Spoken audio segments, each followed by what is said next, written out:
The lost army of Cambyses, 50,000 men march into a desert. Not one of them walks back out. No bodies, no weapons, no survivors. Just the wind and a story so old we are still arguing about whether it ever happened. This is one of antiquity's most famous unsolved military mysteries. A Persian king sent an army into the Egyptian sands, and the sands swallowed them whole. That's the legend. That's what everyone was told. And for nearly 2,500 years, almost no one bothered to find out if it was true. The king's name was Cambyses. He ruled the largest empire the world had ever seen. And what he did next, history has never been able to explain. To find the army, we have to start with the man who lost it. He was born to inherit a world.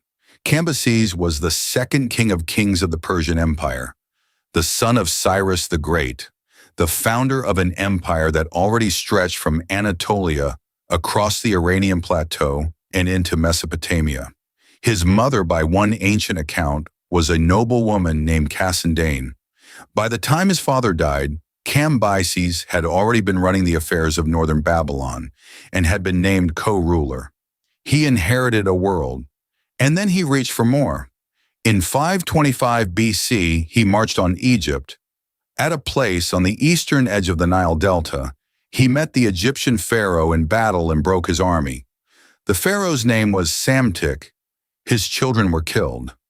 Egypt, old, rich, ancient, even to the Persians, fell to Persia in a single campaign. Most of what we know comes from a Greek historian writing a generation later, around 440 BC. His name was Herodotus, and Herodotus did not just record the victory, he recorded what came next. Cambyses did not stop at Memphis. He looked at the map of the world he had just conquered, and he decided he wanted all of it. He sent one army west against the Phoenician city of Carthage. He sent a second south into what is now Sudan. And the third he sent into the deep desert with one job, to break a god. Far out in the western sands of Egypt, in an oasis ringed by salt lakes and date palms, there lived a god named Amun. And in that oasis stood an oracle, a place where the Greeks and Egyptians believed the god itself answered questions. People came from across the ancient world just to hear what it had to say. Centuries later, Alexander the Great himself would cross half a desert to ask it one. But before Alexander, there was Cambyses.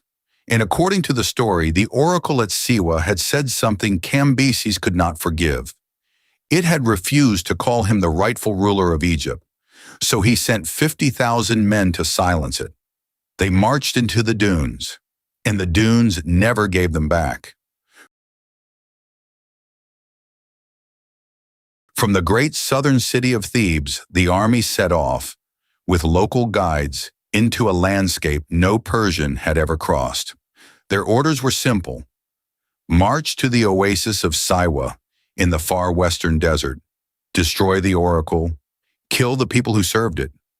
Look at the distances on a modern map. Siwa lies about 350 miles from where Cairo now stands.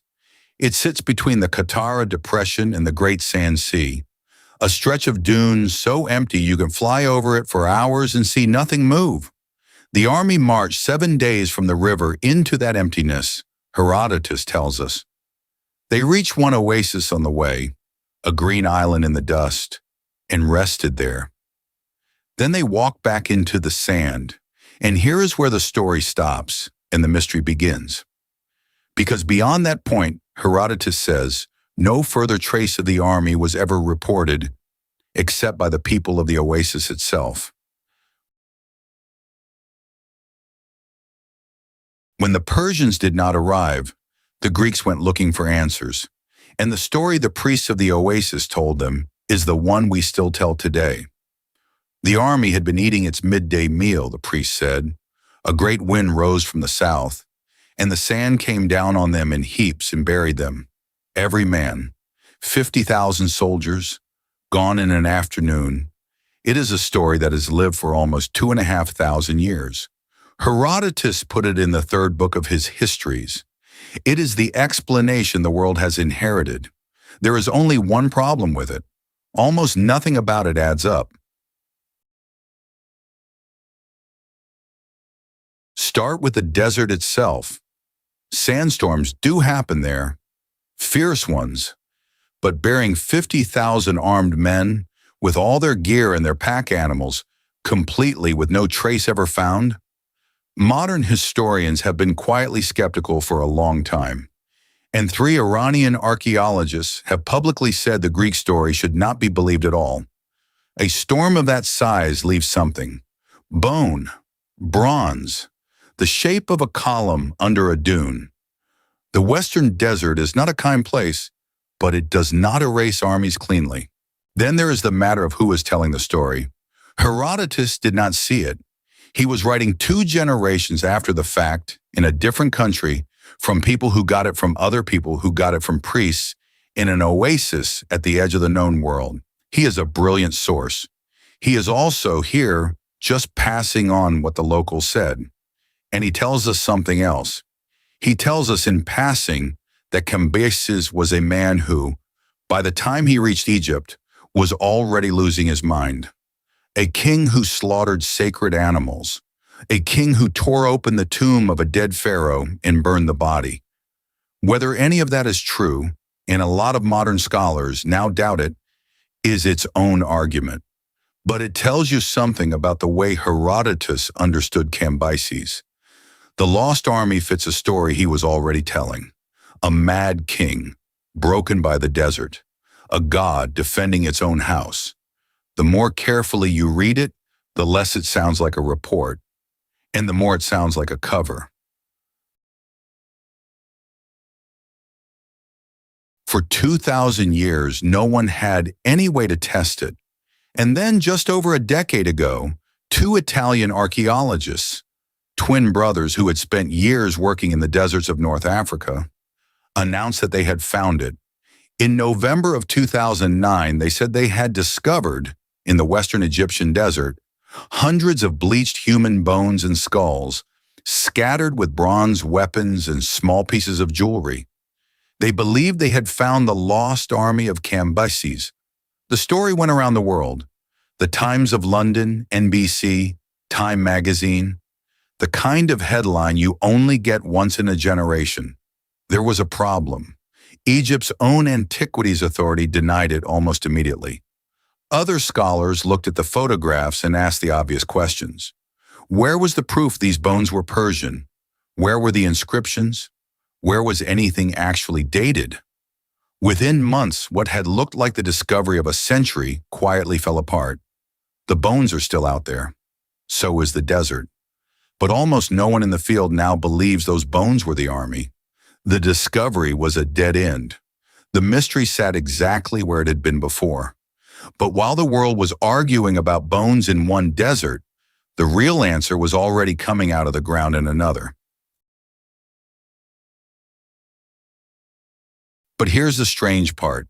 While the world was chasing the wrong bones, a Dutch professor at Leiden University was quietly digging at a different oasis. Not Siwa, but a place called Heir in the Dakhla oasis, deep in the western desert. He was reading the stones of an old temple, and what he found on those stones changed the whole story. He found a name, not Cambyses, another one, a pharaoh almost no one had ever heard of, called Petubastis. Think about that for a second. For 2,500 years, that name had been sitting on a wall in the desert, patient, waiting for someone to look.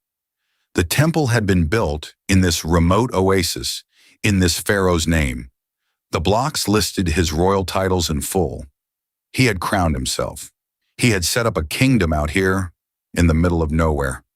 And he had done it during the years Cambyses was supposed to be conquering Egypt. Petubastis was a rebel, an Egyptian leader who refused to bow to the Persians and started his own kingdom from the desert. And the Dutch professor's argument, careful, cautious, but devastating, was this. Cambyses did send an army into the western sands, but it never reached Siwa. It walked into Petubastis' territory,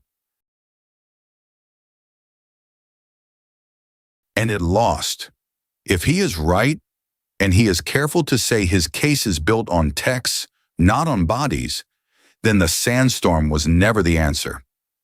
It was the alibi. A Persian king sends 50,000 men into the desert. The desert is not what kills them. Egyptian rebels do. That is not a story a Persian king can tell. Defeat in the heart of your newest province, at the hands of a pharaoh you didn't even know existed, would shake the empire. It would tell every conquered people from Babylon to Anatolia that the Persians could be beaten. So the professor suggests it was the Persian king who came after Cambyses, a man named Darius, who took 2 years to put down the revolt. Rewrites the story. The army wasn't beaten. The army was swallowed by a wind from the south, by the will of a god, by the desert itself. It is the oldest move in the book. If you lose, blame the weather. We don't know for certain. Even he frames it as a thesis, not a proof. Other historians still aren't sure. But for the first time in 2,500 years, the story has a crack in it. And what comes out of the crack is not a god. It is a small Egyptian king in a desert oasis, fighting an empire and winning, which leaves only one question. What then does the desert actually keep? So here is what we are left with. A Persian king who died young, under circumstances no one ever clearly explained. An army that may or may not have ever been the size we were told. A storm that may have happened or may have been written into the record by men who needed a reason. And a rebel pharaoh, his name carved into the wall of a temple in an oasis almost no one has heard of, waiting 2,500 years for someone to read it. Think about what that means. A whole event, an army, a war, a king's worst defeat, was almost erased. Not by time, by people, by a story that was too good, told by the winners, that everyone believed. And it was only undone because, in a remote village in the western desert, someone bothered to read the writing on a wall.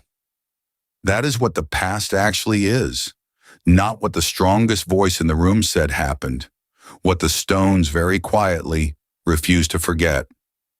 We still don't know where exactly those men died. We still don't know how many of them there really were. We still don't know what happened in the days before the storm, or whether there was ever a storm at all. The desert hasn't told us, but it might yet. The deeper we dig, the stranger it gets. So stay with us. History isn't done surprising you. We'll see you on the next one.